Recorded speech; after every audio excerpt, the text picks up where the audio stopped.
Allahumma sholli wa sallim wa barik. Shallu ala Nabi Muhammad.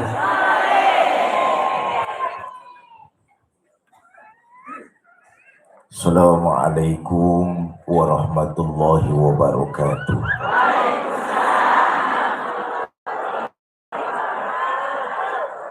Bismillah walhamdulillah. Salatu wassalamu ala Rasulillah Sayyidina Muhammad ibn Abdullah wa ala alihi wa sahbihi wa mawala, amma ba'du. Yang mulia para ulama, para kiai, para ajengan, para asatiz dan asatizah yang saya hormati, bapak-bapak pejabat pemerintah baik sipil, TNI maupun Polri, panitia peringatan Maulid serta DKM Masjid Al-Mujahidin, ibu bapak, saudara-saudara kaum muslimin yang saya cintai. Nabi dan Rasul yang diutus jumlahnya enggak kurang 124.000.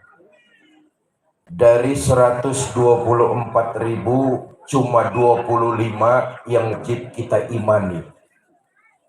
Dari 25 yang kita imani, 5 yang punya gelar ulul azmi.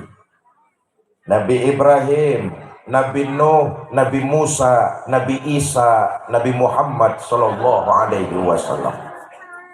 Dari 5 yang punya gelar ulul azmi, cuma 1 yang punya predikat rahmatan lil alamin. Siapa? Nabi kita Muhammad sallallahu alaihi wasallam. Kenapa Nabi punya gelar rahmatan lil alamin? Ini saja yang pengen saya sampaikan nih. Mudah-mudahan pidato saya siang ini selesai dalam waktu 5 menit. Pidato di Sindang Kertas sampai jam berapa? Hah? Sampai jam 1. Ikut patungan 5.000 nawar sampai jam 1. Bapak Ibu saudara-saudara, dalam Quran Allah menjelaskan Nabi Muhammad adalah Nabi yang rahmatan lil alamin. Kenapa? Wa ma kana Allahu yu'azibahum wa anta fihim. Selama Nabi Muhammad masih hidup di tengah-tengah umat, Allah enggak turunkan azab kepada mereka. Ini dalil buat kita bikin maulid nih. Hei. Di antara dalil maulid ini, salah kalau ada orang yang bilang maulid itu bid'ah. Salah.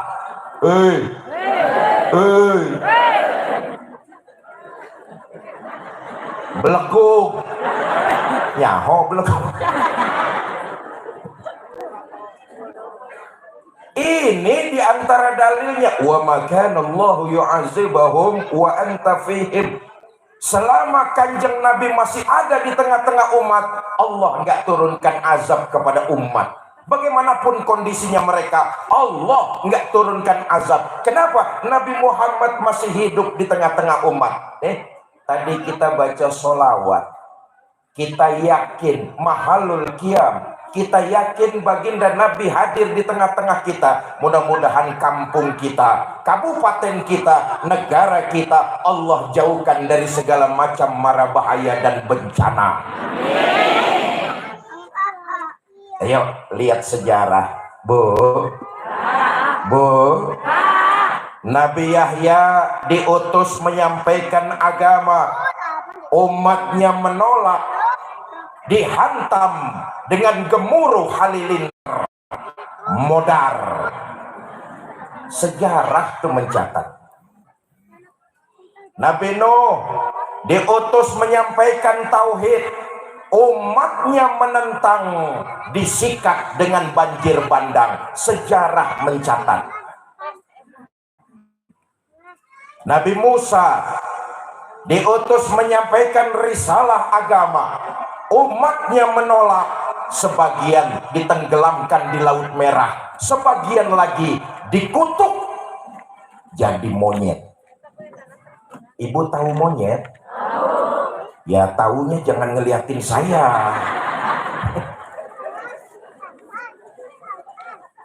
Tapi enggak demikian dengan junjungan kita baginda Nabi besar Muhammad Sallallahu Alaihi Wasallam. Bagaimanapun kurang ajarnya umat menentang Nabi, Allah enggak turunkan azab di tengah-tengah mereka. Kenapa? Nabi Muhammad Sallallahu Alaihi Wasallam masih hidup di tengah-tengah umat. Kita pagi ini datang ke Masjid Mujahidin memperingati maulid baginda Nabi. Ini saya yakin semua kita nih hatinya cinta kepada baginda Nabi. Betul apa tidak? Maaf, kita ini sekarang baru pinter ngaku umat Nabi. Kita ini baru pinter ngaku cinta sama Nabi. Cicing.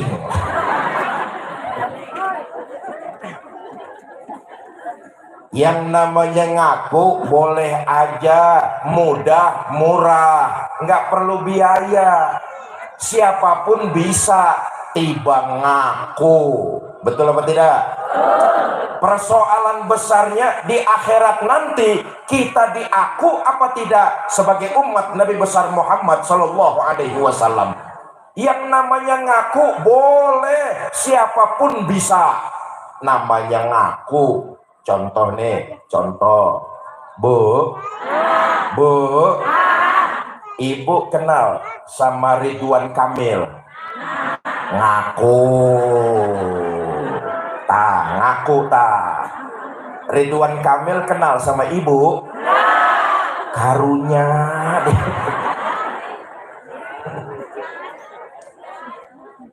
Apa bedanya sama kita? Kita ini baru pinter ngaku cinta kepada baginda Nabi. Persoalan besarnya bagaimana nanti di akhirat kita diaku apa tidak oleh baginda Nabi besar Muhammad Sallallahu Alaihi Wasallam.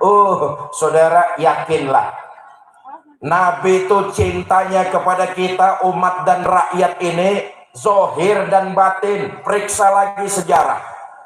Tidak ada seorang pemimpin pun di dunia ini yang cintanya kepada umat dan rakyat dari dunia sampai akhirat kecuali Nabi kita Muhammad Sallallahu Alaihi Wasallam. Tidak ada seorang pemimpin pun di dunia ini yang cintanya kepada umat dan rakyat dari dunia sampai akhirat. Umumnya pemimpin-pemimpin kita kalau cinta sama rakyat cuma pada saat-saat tertentu saja. Mau pemilu baru cinta sama rakyat.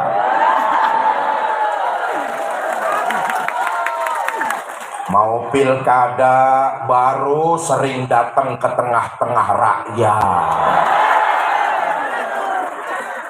Pidato di tengah-tengah rakyat, saudara-saudara pilih saya jadi pemimpin. Setelah terpilih jadi pemimpin, bukan mensejahterakan rakyat, ini malah menambah kesengsaraan rakyat.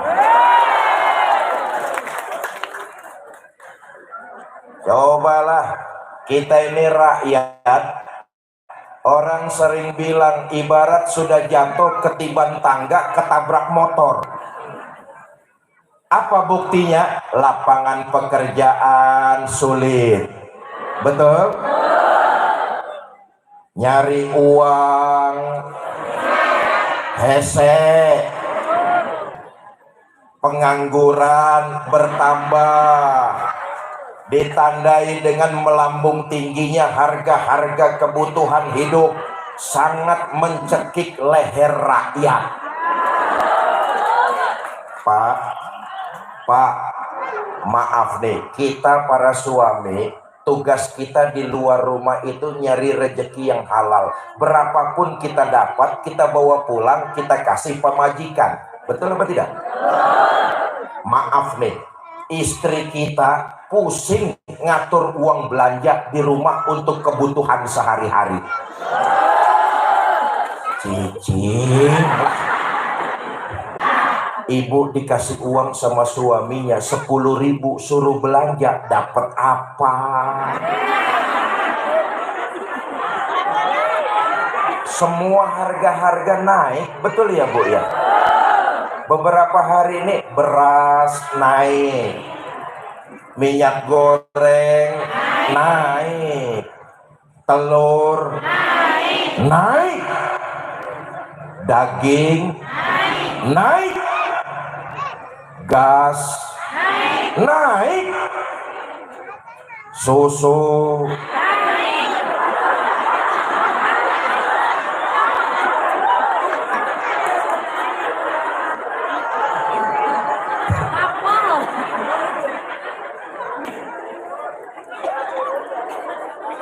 tidak ada seorang pemimpin pun di dunia ini zohir dan batin cintanya kepada umat dan rakyat dari dunia sampai akhirat.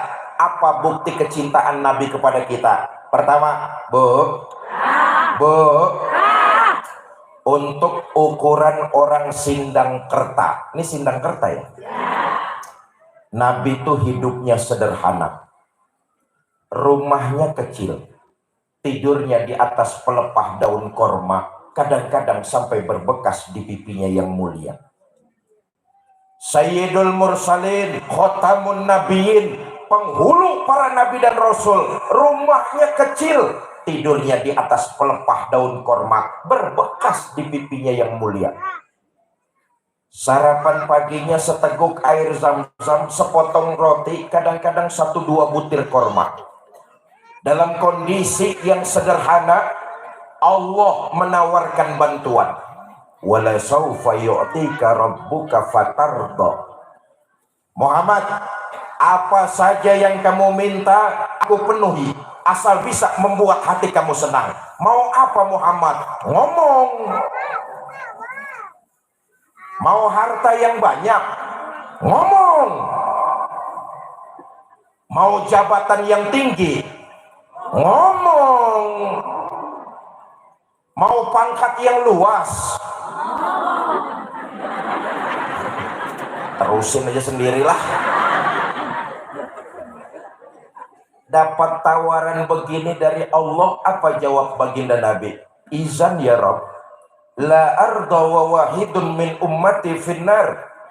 Ya Allah, apa artinya harta yang banyak, jabatan yang tinggi, pangkat yang luas, itu tidak mampu menyenangkan hati saya selama masih ada satu saja umat saya yang ketinggalan di neraka. Walhasil Nabi lebih memilih hidup sederhana, mementingkan umat dan rakyat daripada hidup mewah, bergelimang harta, pangkat, dan jabatan.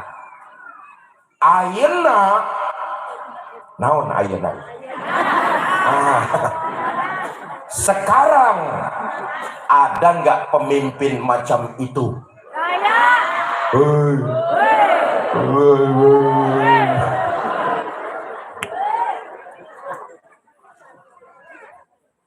Yang kedua, bukti cinta Nabi kepada kita, saudara, sebelum roh terpisah dari jasad, dari bibir mulia baginda Nabi terucap 3 kalimat. Pertama, as-sholah, as-sholah, sholat, dirikan sholat. Sebelum ajal datang, sebelum ruh terpisah dari jasad, ucapan yang keluar dari bibir mulia baginda Nabi, as-sholah, as-sholah. Yang kedua, an-nisa, ittaqun nisa. Yang ketiga, ummati, ummati. Ayo kita lihat, Nabi bukan cuma seorang rasul, Nabi bukan cuma seorang panglima perang, Nabi bukan cuma seorang presiden, Nabi bukan cuma seorang mubalik, Nabi bukan cuma seorang pedagang, tapi Nabi seorang kepala rumah tangga, punya anak dan istri. So tingali Hei, hei. Di akhir hayat, sebelum ajal menjemput, ruh keluar dari jasad. Sebagai seorang suami, Nabi nggak manggilin istri tercintanya Sayyidah Aisyah radhiyallahu anha. Sebagai seorang bapak di akhir hayatnya, Nabi nggak manggilin anak semata wayangnya Sayyidah Fatimah radhiyallahu anha. Sebagai seorang kakek di akhir hayat, Nabi nggak manggilin incuna Sayyidina Hasan dan Husain. Tapi di akhir hayat, kalimat yang keluar dari bibir mulia baginda Nabi bukan istri beliau, bukan anak beliau, bukan cucu beliau, tapi kalimatnya ummati, ummati. Kita semua umat baginda Nabi besar Muhammad. Saudara, Nabi Muhammad adalah nabi yang utama. Saking utamanya baginda Nabi di sisi Allah, kita umatnya juga diberikan keutamaan oleh Allah. Alhamdulillah. Dalam hadis qudsi Allah menyatakan, inni haramtul jannata ala sairil umam hatta tadkhulaha ummatuka. Sorga aku haramkan dimasuki umat-umat lain sebelum umatmu Muhammad masuk lebih dulu ke dalamnya. Alhamdulillah. Nih, nanti di sorga nih, ini akan dibangkitkan lebih dulu.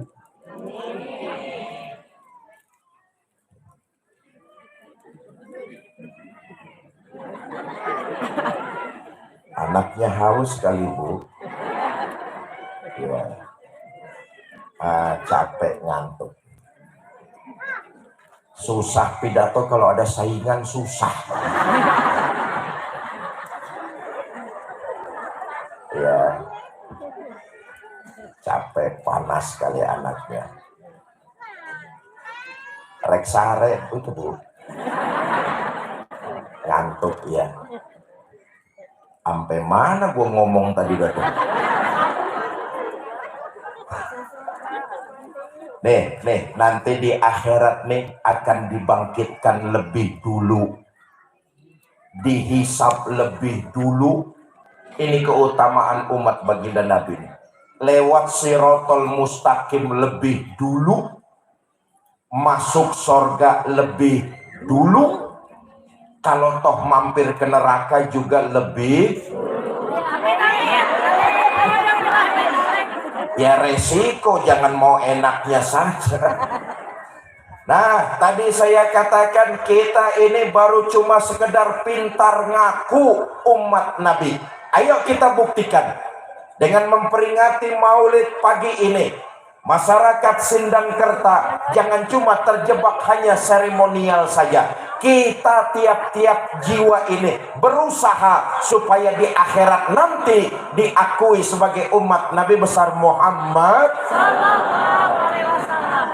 Bagaimana caranya? Pertama, kalau kita pengen diaku sebagai umat Nabi, kerjakan, dirikan ibadah sholat. Saudara, ibadah yang paling utama dalam Islam adalah ibadah sholat. Pantas kalau Nabi mengingatkan, awwalu ma yuhasabu bihil abdu yaumal qiyamah as-sholat. Amalan pertama yang nanti di akhirat bakalan ditanya adalah amalan ibadah sholat. Semua kita akan ditanya tentang sholat kita masing-masing. Kamu siapa? Saya, Pak. Saya siapa? Saya pengikutnya Nabi Muhammad. Benar, Pak. Baik, kalau kamu ngaku jadi pengikut Nabi Muhammad, ciri pengikut Nabi Muhammad itu rukaan sujadah, mendirikan sholat. Dulu waktu tinggal di Sindangkerta pernah sholat? Pernah, Pak. Berapa banyak? Enggak banyak-banyak, Pak. Setahun cuma 2 kali. Orang sini ada yang sholatnya begitu? Yang mana orangnya? Ada. Bapak Ibu, ayo kita perhatikan. Sehari semalam Allah memberi kita waktu 24 jam. Betul apa tidak?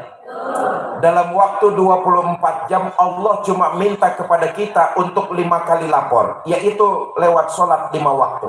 Ayo kita renungkan. Saudara, sholat itu yang bagus, taruhlah sekali sholat waktunya 10 menit. Sholat di Masjid Al-Mujahidin 10 menit, cakep bener tuh.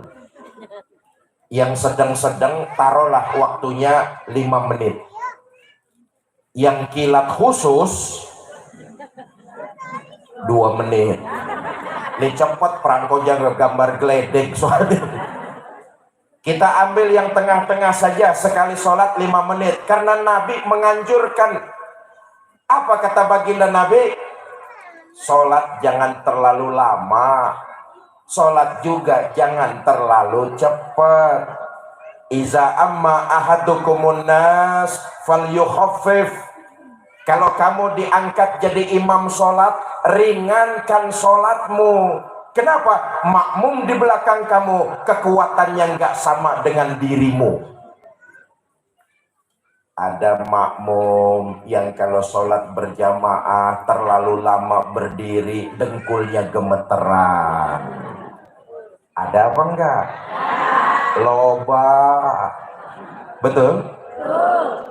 Ada makmum selesai sholat berjamaah udah janjian mau nerima uang komisi penjualan tanah. Ayah? Ayah. Anak muda mau ketemu pacar di jembatan, janjian habis sholat berjamaah, imamnya terlalu lama, hujan turun lebat, pacarnya hanyut di bawah banjir.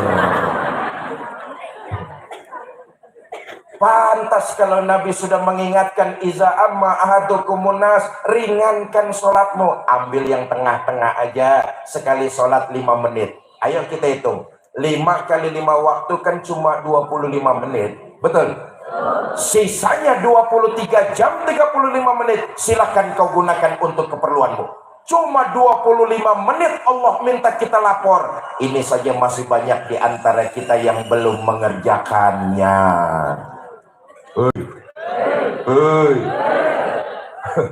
Saya bangga dan bersyukur.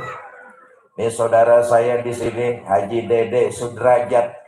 Tadi beliau sudah menyampaikan ke saya, Ustadz, alhamdulillah warga kampung Abdi mah sholat berjamaahnya rajin-rajin Ustadz. Saya bilang sama Pak Haji Dede, saya nyaho kok Pak Haji. Orang sini nih kalau sholat berjamaahnya rajin-rajin, apalagi kalau sholat subuh berjamaah, saya sering lewat sini nih. Kalau subuh berjamaah Masjid Al-Mujahidin penuh sampai keluar-luar. Nggak ada yang di dalam.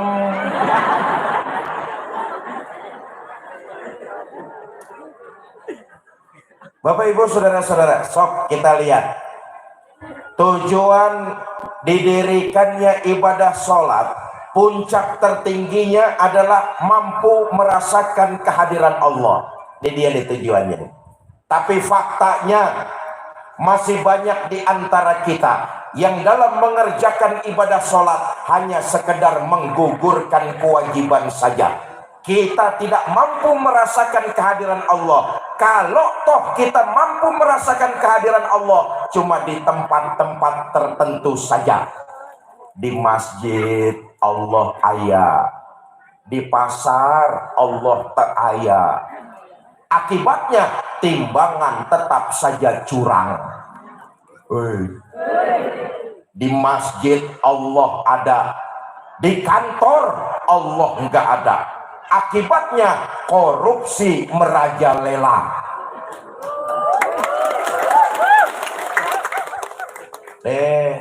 Memang korupsi ini musuh kita bersama. Bukan cuma musuhnya aparat, tapi musuh kita bersama. Sebab sekarang ini korupsi itu gerakannya masif, sistematis. Ini virus semacam kanker ganas stadium 4. Bahkan ironi, beberapa hari lalu lewat media televisi kita menyaksikan tuh, salah seorang menteri rumah dinasnya digeledah oleh KPK karena ada indikasi melakukan gratifikasi, pemerasan, dan pencucian uang. Rumah dinasnya digeledah 20 jam, ditemukan uang kontan 30 miliar. Uang kontan 30 miliar. Hei, 30 miliar. Itu uang kalau dibelikan cendol Semajalengka ngambang di cendol sampai amis.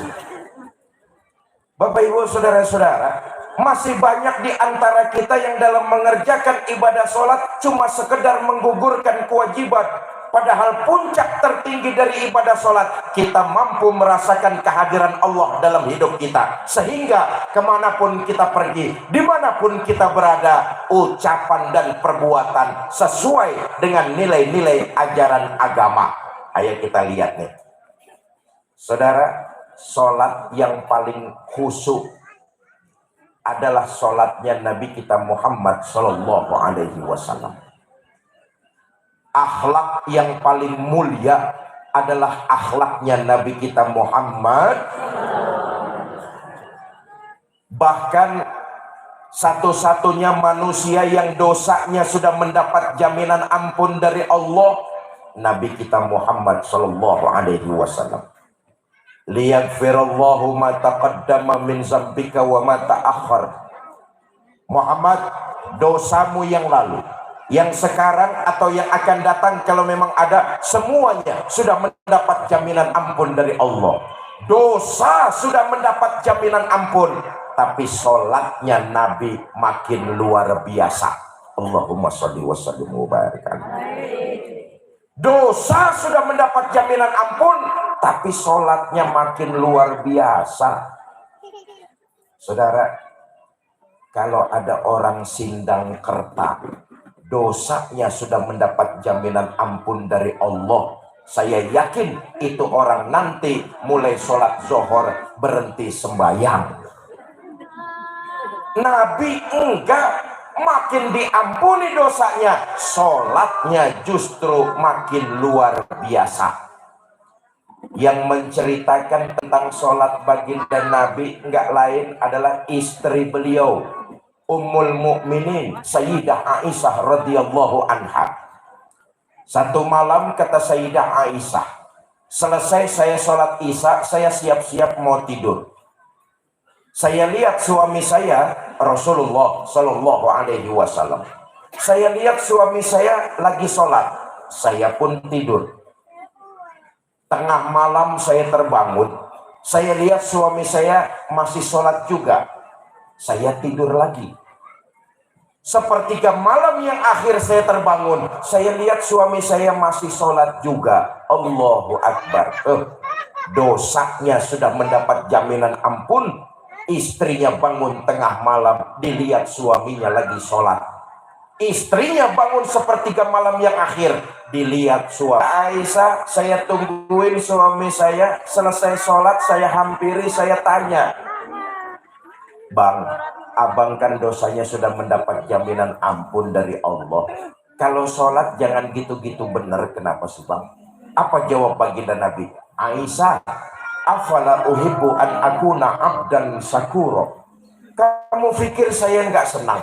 Oleh Allah saya mendapat gelar abdan syakuro, hamba yang pandai bersyukur. Makin diampuni dosa saya, makin saya bersyukur kepada Allah. Makin diampuni kesalahan saya, sholat saya makin saya tingkatkan. Nah, saya kembali. Saudara, puncak tertinggi dari ibadah sholat mampu merasakan kehadiran Allah. Bahasa gampangnya begini, orang yang sholatnya berhasil, bisa kita lihat dalam kehidupan sehari-hari. Orang tersebut makin lebih baik lagi menebarkan hal yang bermanfaat di tengah-tengah masyarakat. Nabi bukan cuma mengajarkan, tapi Nabi mencontohkan hal demikian. Orang yang sholatnya berhasil, ketika dia kembali ke tengah-tengah masyarakat, dia jadi pribadi yang lebih baik lagi dengan menebarkan nilai-nilai yang bermanfaat di tengah-tengah masyarakat. Bu, begini, istri berhasil selesai sholat kembali kepada keluarganya, dia akan jadi istri yang lebih baik lagi.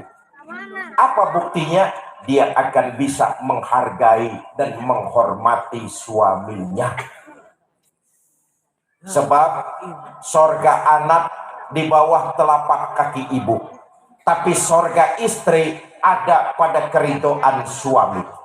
Kalau istri sholatnya baik dan benar, komunikasinya berhasil kepada Allah, terlihat dalam kehidupan sehari-hari, dia akan lebih bisa menghargai dan menghormati suaminya.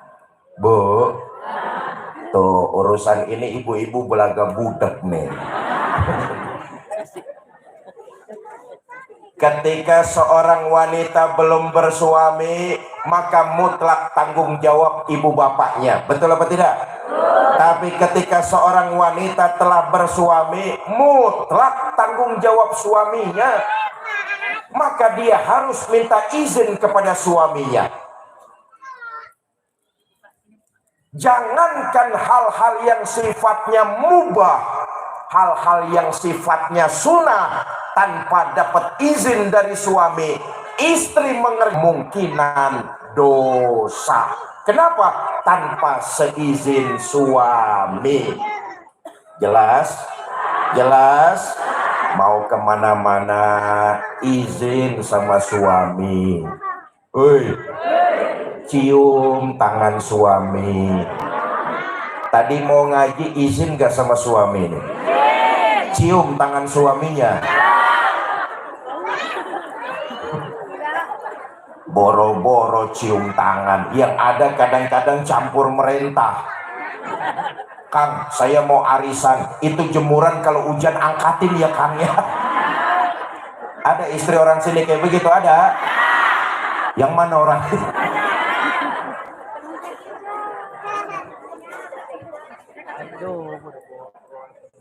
Bu, saya tanya, baca Quran itu hukumnya apa?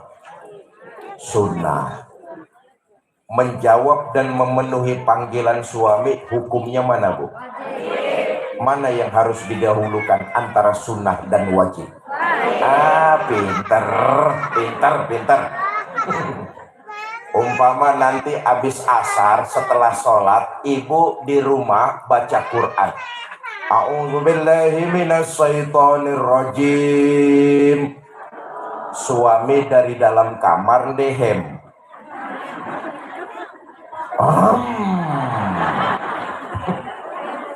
Ibu tahu maksud deheman suami, tutup Qurannya. Shadaqallahul azim.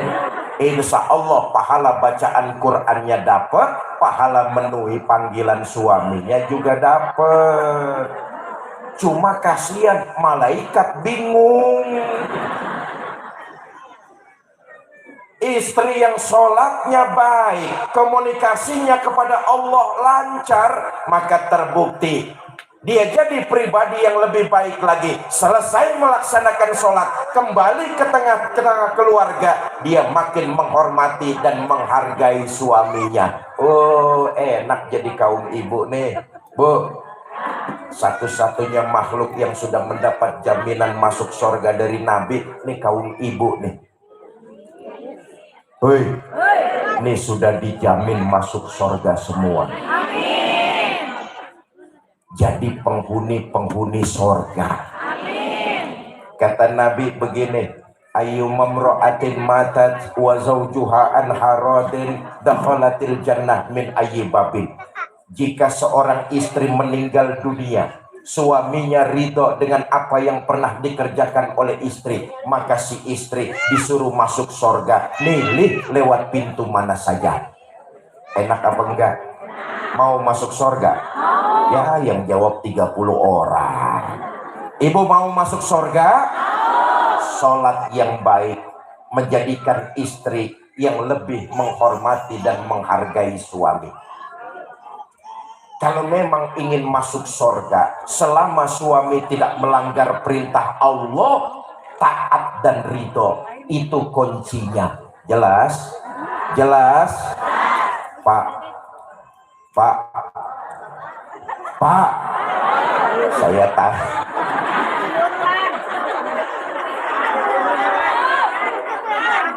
Saya tanya bapak-bapak ini, kira-kira kalau istrinya meninggal dunia, bapak ridho apa tidak, Pak?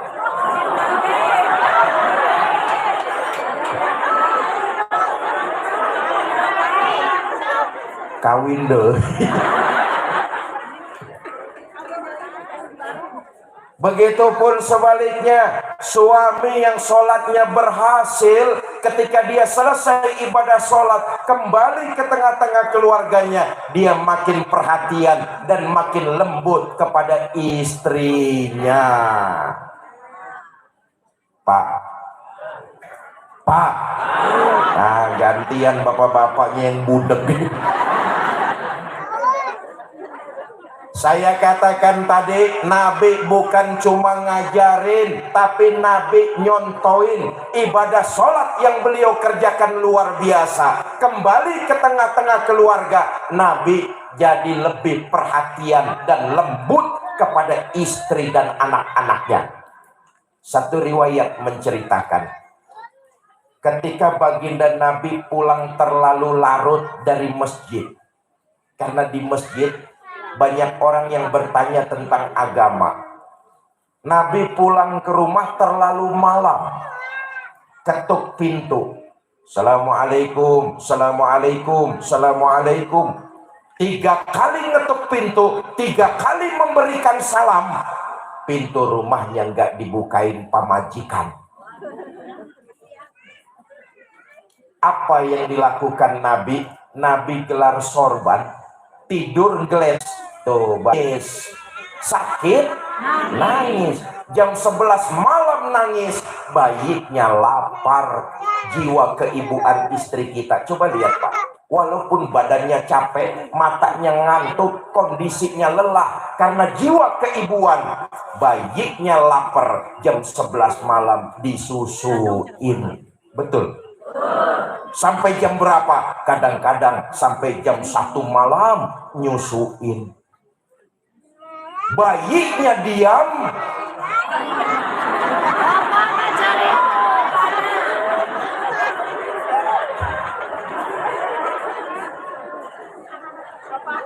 Ya udah, urusan ini khatam semualah. Nah, saya kembali.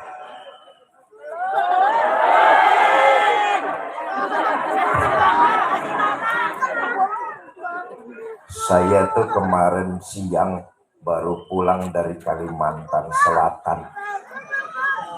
Lalu ba'da zuhur berjamaah itu ngisi pengajian di Palmerah, Jakarta Barat.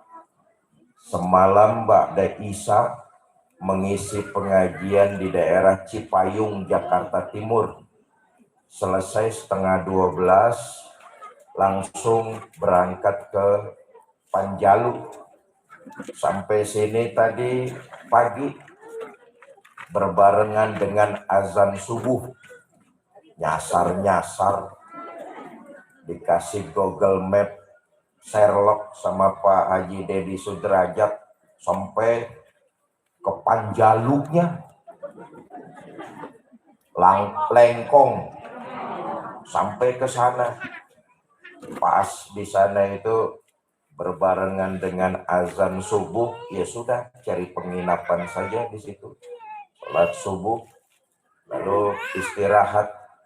Jam 8 sudah bangun, harus siap-siap mengisi tablik di sini. Nanti selesai dari sini saya harus kembali ke Jakarta karena nanti malam itu ada di daerah Tangerang Kota. Lusanya saya harus terbang ke Pekanbaru karena tablik akbar di perbatasan antara Rohil dengan Padang Lawas, Sumatera Utara. Mohon doanya, namanya kegiatan ini meneruskan warisan.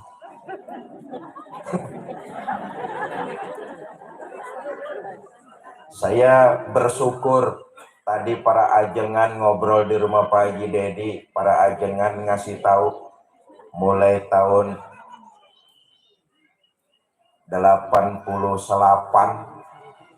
Allah yarham Ki Zainuddin MZ pernah hadir di sini di daerah Ciamis dan Panjalu, bahkan tahun 91 serta 92 beliau juga pernah hadir beberapa kali di Panjalu. Betul ya? Makanya saya bangga dan bersyukur. Saya ngebayangin tahun itu belum dibuka tol Kertajati Majalengka. Ini kita Kabupaten Ciamis paling ujung, betul? Dulu itu kalau mau ke sini pasti lewatin jalur selatan. Perbalunyi, Cimahi, Bandung, Kabupaten Bandung, Garut, Tasik, arah ke Tasik. Itu perjalanan ke sini kalau nggak salah lewat jalur itu memakan waktu 8 sampai 9 jam. Betul ya? Sekarang lewat Kertajati, alhamdulillah kepotongnya lumayan. 5-6 jam sudah tembus ke kampung tercinta kita. Nah, yang pengen saya omongin, pidato begini nih, ini kerjaan yang paling capek. Ini kerjaan yang paling capek. Tuh, lihat aja dari tadi nih, tangan saya bergerak-gerak, mulut ngomong, otak muter. Habis ini ngomong apa, setelah itu ngomong apa, terus ngomong apa lagi. Saudara sambil duduk mulutnya ngunyah, dengerin enak.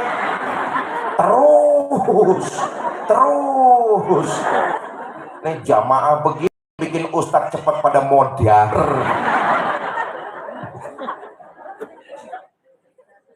Bapak Ibu saudara-saudara, nah saya kembali lagi bahwa puncak tertinggi dari ibadah sholat mampu merasakan kehadiran Allah dalam hidup kita. Masih banyak di antara kita yang mengerjakan ibadah sholat cuma sekedar gugurin kewajiban. Sejauh orang sini nggak ada yang kayak begitu.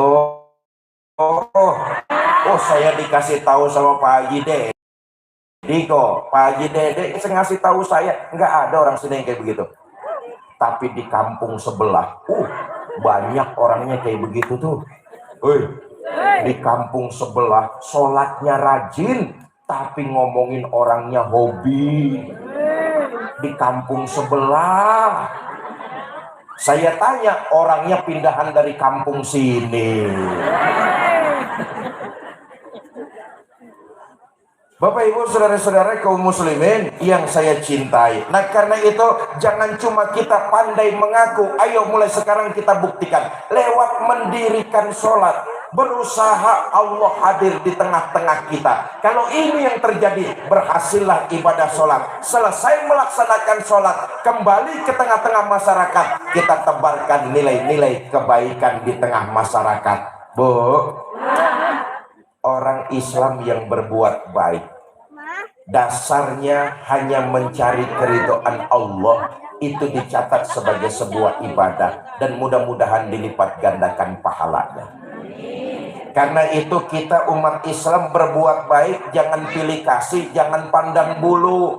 Maaf nih, kita kalau mau berbuat baik sering pilih-pilih. Ngapain saya bantuin kamu? Kamu bukan keluarga saya. Ngapain saya tolongin kamu? Kamu kemarin nggak nyoblos saya. Kita nih kalau mau berbuat baik sering pilih-pilih. Padahal Nabi nggak ngajarin kayak begitu. Berbuat baiklah kamu kepada siapa saja. Jangankan kepada orang satu kampung. Jangankan kepada orang satu kabupaten. Kepada orang lain agama, Nabi mencontohkan berbuat baik kepada mereka. Di pojok kota Madinah ada Yahudi tua buta. Tiap hari Nabi datang ke sana, berbuat baik. Apa yang dilakukan Nabi? Nabi nyuapin makanan. Coba kita lihat. Nabi itu aslinya orang Mekah. Betul apa tidak? Ini orang asli orang Madinah. Nabi pemimpinnya orang-orang beriman. Sementara ini orang Yahudi kelotokan. Nabi berbuat baik. Walaupun nggak satu suku, walaupun nggak satu daerah, walaupun nggak satu agama, Nabi berbuat baik, disuapin. Ini Yahudi karena dia buta, cuma mengandalkan pendengaran, dengar di depannya ada orang lewat, berdiri pidato Yahudi ini. Kang, yang barusan lewat di depan saya, hati-hati kalau ketemu Muhammad. Jangan dipercaya omongannya, Muhammad tukang bohong. Padahal yang lagi nyuapin dia junjungan kita baginda Nabi besar Muhammad. Berhenti Nabi berbuat baik? Enggak. Berhenti Nabi nyuapin makanan? Enggak. Nabi terus nyuapin dengan penuh kelembutan. Enggak cuma sekali. Besok Nabi datang lagi nyuapin makanan. Sedang enak-enaknya disuapin sama Nabi, Yahudi dengar di depannya ada orang lewat, berdiri pidato lagi. Kang, yang barusan lewat di depan saya, hati-hati ketemu Muhammad. Jangan dipercaya omongannya, Muhammad tukang sihir. Nabi terus nyuapin dengan penuh kelembutan, memuliakan dan menghormati. Saya tanya nih, kira-kira jamaah Masjid Al-Mujahidin masih mau nyuapin nggak kalau yang kita suapin caci maki kita? Moal. Suapin aja terus, tapi makanannya campurin racun seeti. Begitulah Nabi ajarkan kepada kita, orang yang sholatnya berhasil, di tengah masyarakat dia menebarkan nilai-nilai kebaikan. Kenapa? Karena kebaikan itu manfaatnya akan kembali buat diri kita sendiri. Nah, ini penutup nih, Bu. Inilah makna Quran. In khairan fa khairun wa in sarran fa sarrun. Kalau kamu berbuat baik, kebaikan itu akan kembali buat dirimu. Sementara kalau kamu berbuat jahat, kejahatan itu akan menimpa dirimu sendiri. Kalau kita berbuat baik sama orang lain, boleh jadi orang itu menerima perbuatan baik yang kita lakukan. Tapi hakikatnya kita sedang berbuat baik bagi diri kita sendiri. Contoh, umpami nanti selesai pengajian Pak Haji Dede Sudrajat memberikan saya sangu tambahan 10 juta. Umpama lah, umpama. Sok tingali, kelihatannya Pak Haji Dede berbuat baik kepada saya. Betul apa tidak? Tapi hakikatnya beliau berbuat baik kepada dirinya sendiri. Itulah maksud in khairan fa khairun wa in sarran fa sarrun. Sementara kalau kita berbuat jahat kepada orang lain, boleh jadi orang itu menerima perbuatan jahat kita, tapi hakikatnya kita sedang berbuat jahat buat diri kita sendiri. Seciamis orang gak ada yang sholat, Allah nggak akan pensiun jadi Tuhan. Betul. Sejawa Barat orang nggak ada yang sedekah, Allah nggak akan bangkrut jadi Tuhan. Semua amalan kebaikan yang kita kerjakan, semua ibadah yang kita lakukan, manfaatnya akan kembali buat diri kita. Begitupun perbuatan jahat yang kita lakukan akan berpulang semuanya kepada kita. Maaf nih, nih yang hadir siang ini nih semuanya nih calon-calon jenazah. Betul. Ada orang kampung sini yang hidup terus-terusan. Tuh, ayah deh semuanya calon-calon jenazah. Betul. Ibu-ibu yang di bawah tenda bakal mati apa tidak? Mati. Bapak-bapak yang di dalam masjid bakal mati apa tidak? Mati. Ketua DKM bakal mati apa enggak? Mati. Ketua panitia maulid bakal mati apa enggak? Mati. RT paeh tuh RT.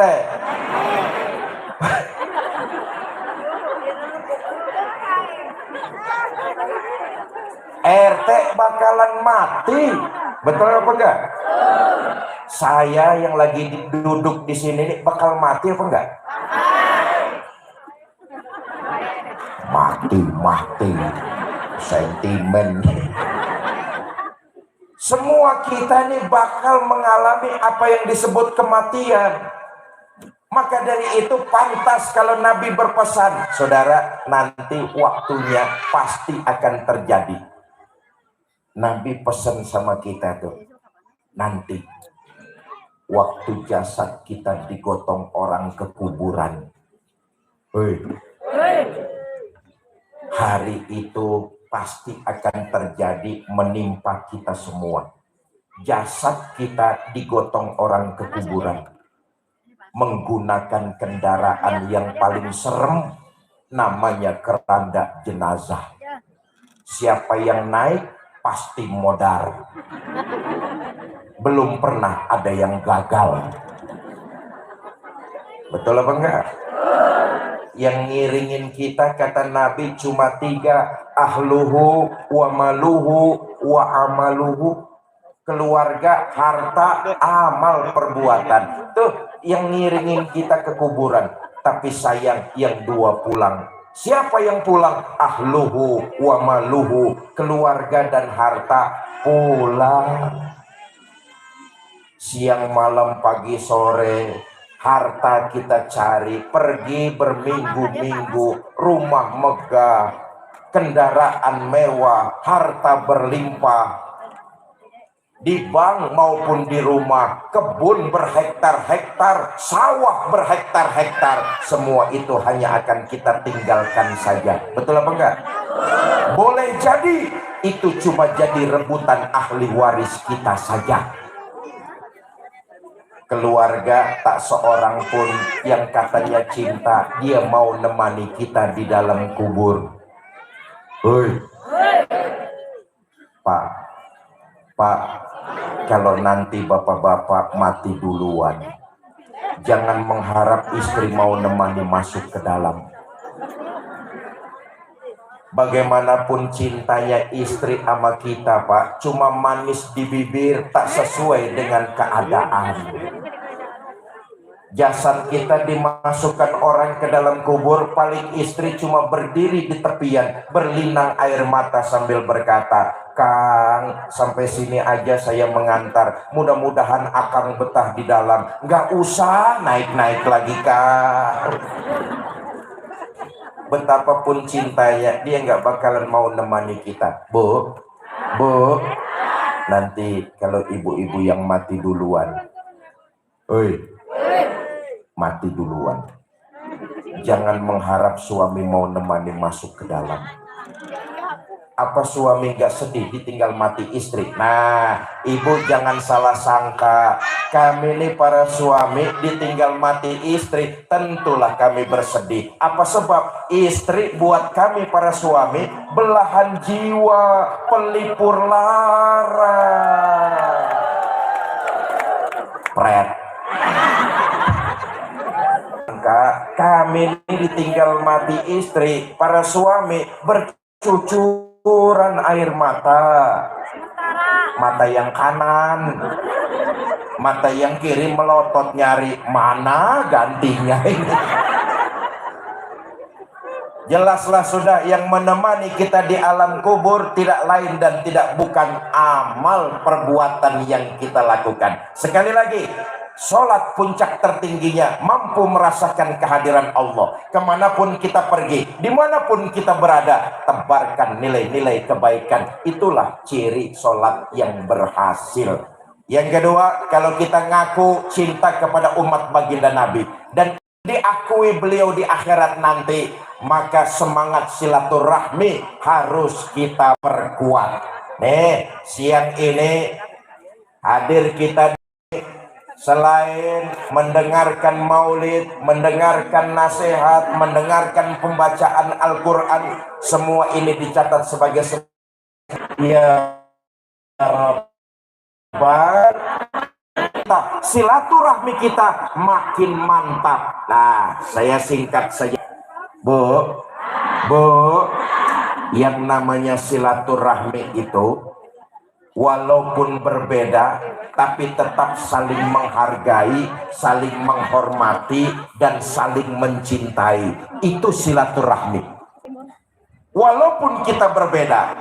Nih, saya dengan ibu dan bapak, saudara-saudara pasti berbeda. Betul atau tidak? Saya lahir di Jakarta, ibu bapak lahir di Ciamis. Tempat lahir kita saja berbeda. Tapi siang ini kita silaturahmi, walaupun kita berbeda, kita saling menghormati, saling menghargai, dan tetap saling mencintai. Justru perbedaan menyebabkan kita menjadi keluarga besar. Itulah silaturahmi. Makanya saya datang ke Sindangkerta, saya tidak merasa sebagai seorang tamu. Nih hebatnya silaturahmi. Saya hanya merasa seorang keluarga yang datang ke tengah-tengah keluarganya. Walaupun kita berbeda, tapi kita keluarga. Menghina saudara sama juga menghina saya. Menyakiti saudara sama juga menyakiti saya. Saya adalah saudara, saudara adalah saya. Di hatiku ada kamu.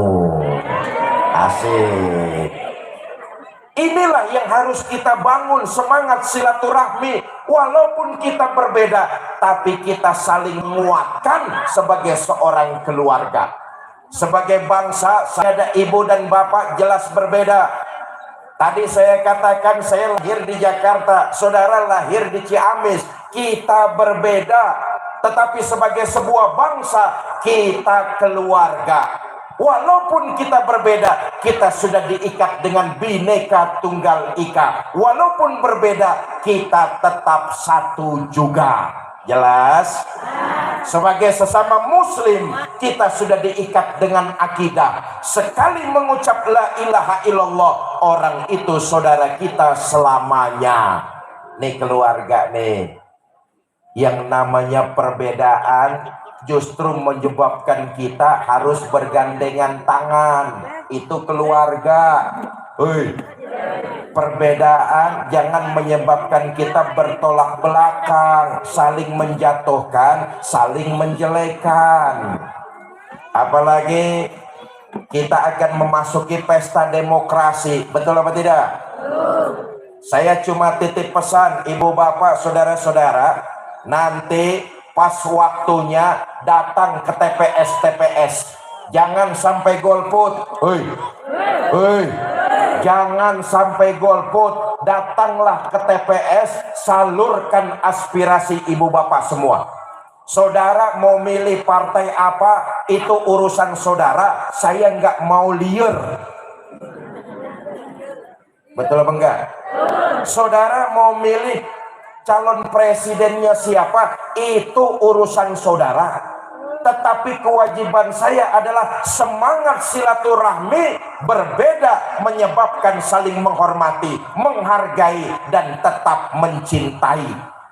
Jangan cuma gara-gara beda partai sama keluarga pelotot-pelototan. Beda pilihan presiden sama tetangga musuhan. Ketahuilah, siapapun nanti yang memimpin negara ini, kita rakyat tetap saja cari duit sendiri. Betul? Rugi cuma kalau gara-gara pesta demokrasi kita sesama tetangga, kita sesama keluarga saling pelotot-pelototan, tidak akur dan saling bermusuhan. Maka rawat terus semangat silaturahmi, berbeda tapi tetap saling menghargai, tetap saling menghormati, dan saling mencintai. Nah, di akhir mari sama-sama kita baca suratul Fatihah. Mudah-mudahan kita semua yang hadir di sini dipanjangkan umur dalam taat kepada Allah. Amin. Diberikan kita rumah tangga yang sakinah, mawaddah dan rahmah. Dikaruniakan kita keturunan yang soleh dan soleha. Diwafatkan kita dalam kondisi husnul khatimah.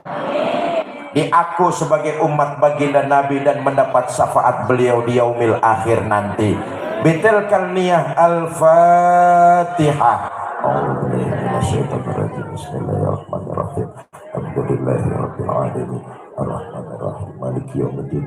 Iyyaka na'budu wa iyyaka nasta'in. Ihdinas siratal mustaqim. Siratal ladzina an'amta 'alaihim ghairil maghdubi 'alaihim waladdallin. Rabbighfir lana wa liwalidayna amin. Ini saja yang dapat saya sampaikan, mudah-mudahan ada manfaat, lebih kurang saya mohon maaf. Wallahul muwaffiq ila aqwamit thoriq. Assalamualaikum warahmatullahi wabarakatuh.